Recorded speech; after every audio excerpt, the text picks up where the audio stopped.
Bismillahirrahmanirrahim. I am Shiraz Khan, and today we are going to discuss probability Z-score tutorial. As we have discussed, हमने Z-score को भी discuss किया है, हमने उस पे example भी किए थे, लेकिन एक और ट्यूटोरियल इस पे सॉल्व करते हैं कि हमें अच्छी तरह probability of Z-score समझ आ जाए. For example, if we have serum cholesterol having normal distribution, then हम Z-score मालूम करेंगे different values के लिए.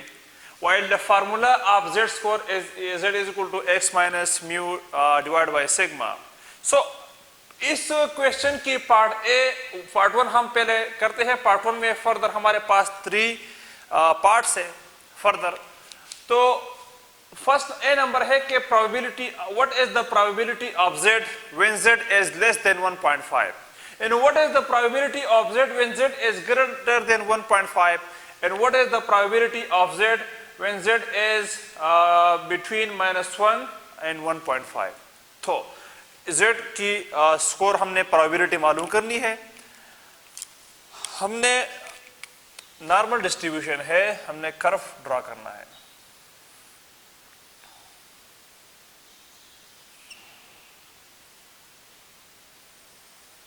ये हमारे पास 0, ये -1, -2, -3, +1, +2, +3.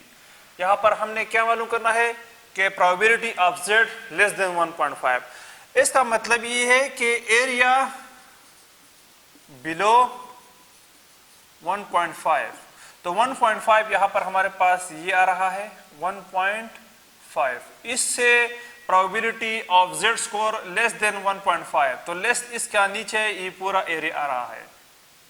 एज यू नो कि ये वाला एरिया हमारे पास 0.5 के बराबर है और 1.5 की वैल्यू हमने z टेबल में देखनी है. तो 1.5 के आगे और 0.00 के नीचे अगर आप देख ले z टेबल में तो आपके पास आएगा 0.4332. तो ये एरिया हमारे पास है 0.4332, ये एरिया. तो हमने 1.5 से बिलो एरिया मालूम करना है. तो हमने 0.5 और इस एरिया को ऐड करना है. तो 0.5, 0.4332, 0.9332.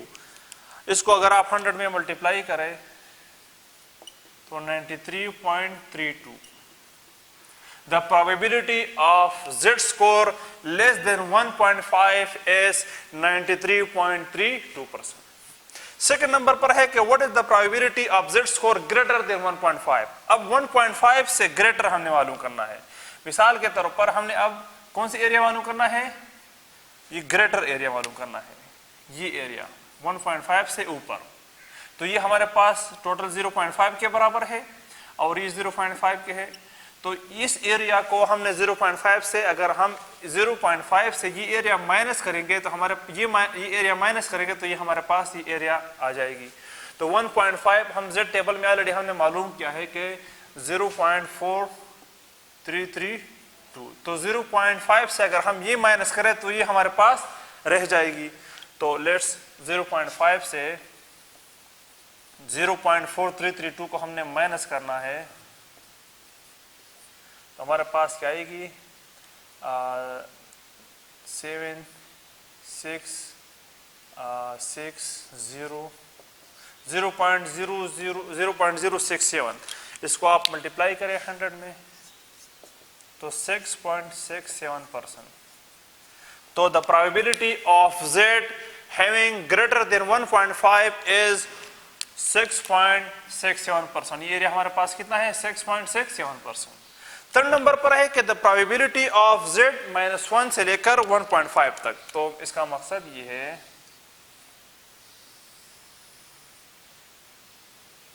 कि हमारे पास -1 आ गया, -1 और ये हमारे पास 1 है और ये 1.5 है.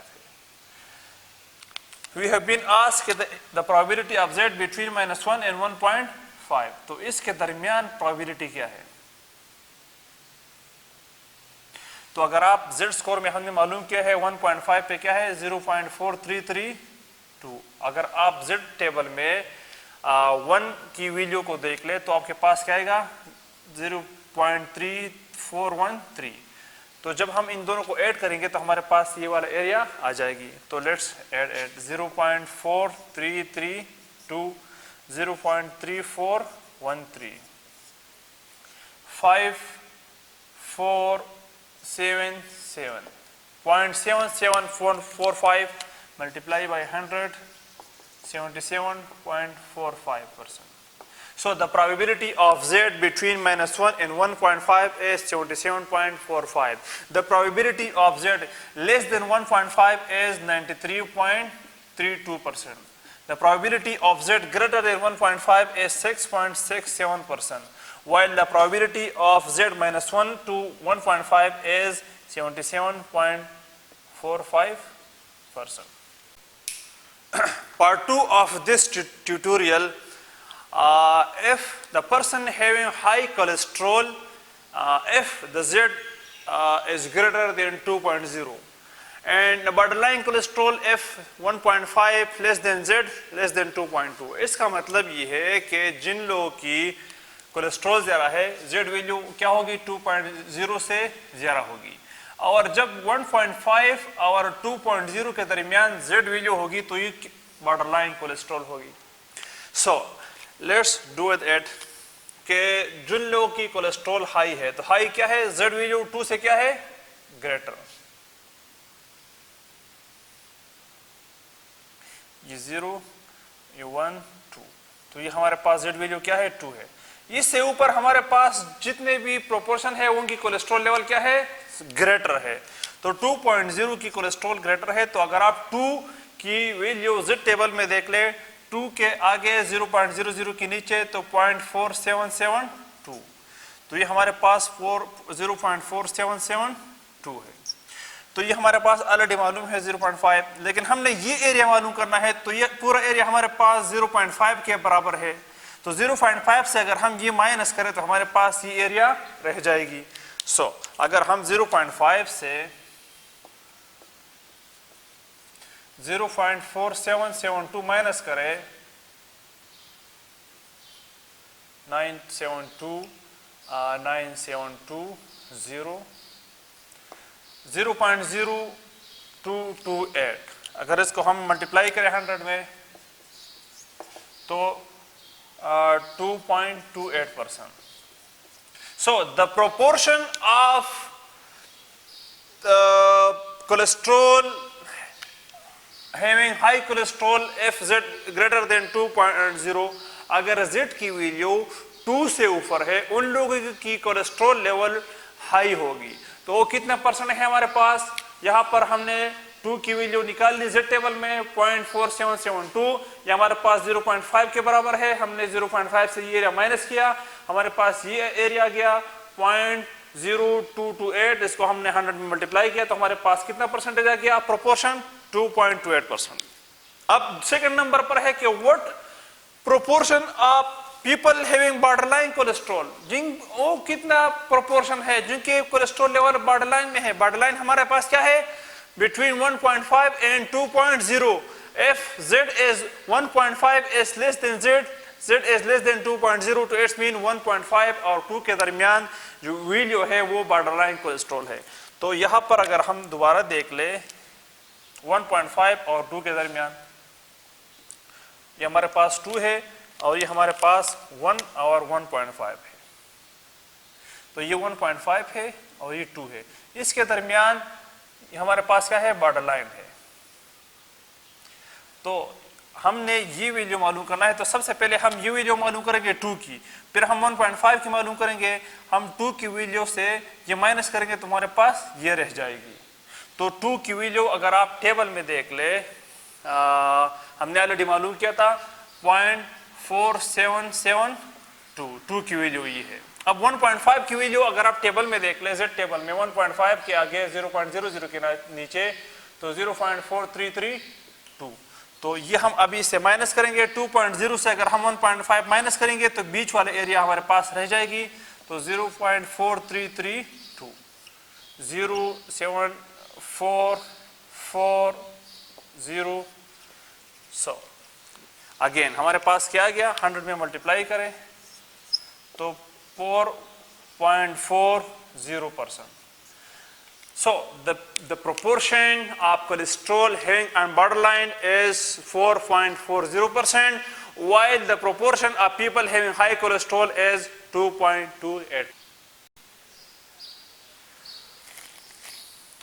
So another tutorial, suppose we have carbohydrate intake of 12 to 14-year-old male having normal distribution, with the mean intake is 124 gram by 1000 calories and standard deviation is 20 gram over 1000 calories.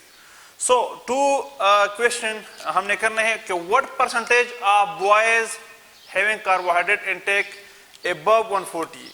आपने ये पिक करना है कि above 140 से ऊपर हमने कितने percentage of boy है, and what percentage of boy having carbohydrate intake less than 94 से कम कितने proportion है। सेकंड नंबर क्वेश्चन में मांग रहा है, फर्स्ट नंबर में मांग रहा है कि 140 से ऊपर कितने हैं। सो हमारे पास मीन हमारे पास 124 है, स्टैंडर्ड डिविएशन हमारे पास 20 है। हमने z फार्मूले में इसको पुट करना है, z is equal to x minus mu divide by sigma. x हमारे पास क्या है 140 माइनस 124 बाई 20, आपके पास क्या आएगा 16 और 20 is equal to 0.8, z is equal to 0.8। So अब आपने मालूम करना है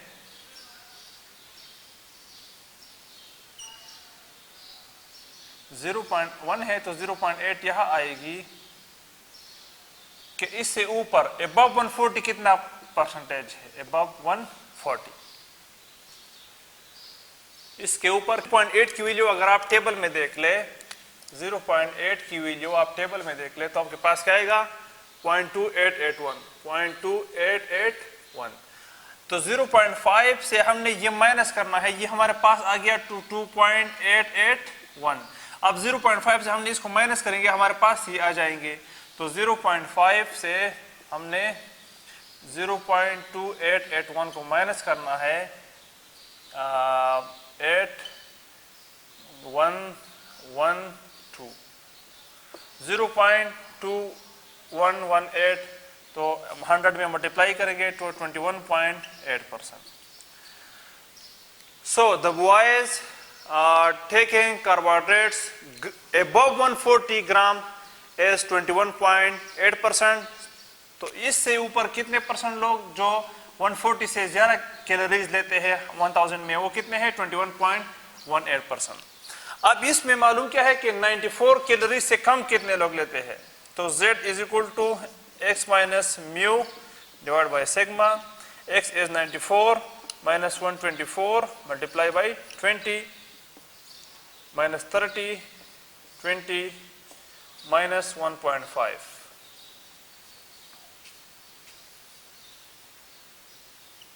माइनस ये 1 हो गया, ये 1.5 हो गया, माइनस 1.5 से नीचे लेस देन, इससे कितने प्रोपोर्शन ऑफ बॉयज 94 कैलोरीज या उससे कम लेती है। तो 1.5 की वैल्यू अगर आप टेबल में देख ले तो आपके पास 1.5 की वैल्यू क्या आएगी 0.4332। तो 0.5 से अगर आप इसको माइनस कर ले, 0.5 से आप 0.332 माइनस कर ले, आपके पास आएगी 8 6, आपके पास 6 0। तो 6.68% a proportion having carbohydrate intake less than 94 gram per 1000 calories। और 140 कैलोरीज से कितने परसेंट लोग ऊपर 1000 में 140 कैलोरीज ग्राम से ज़्यादा कैलोरीज लेते हैं, वो है 21.18%।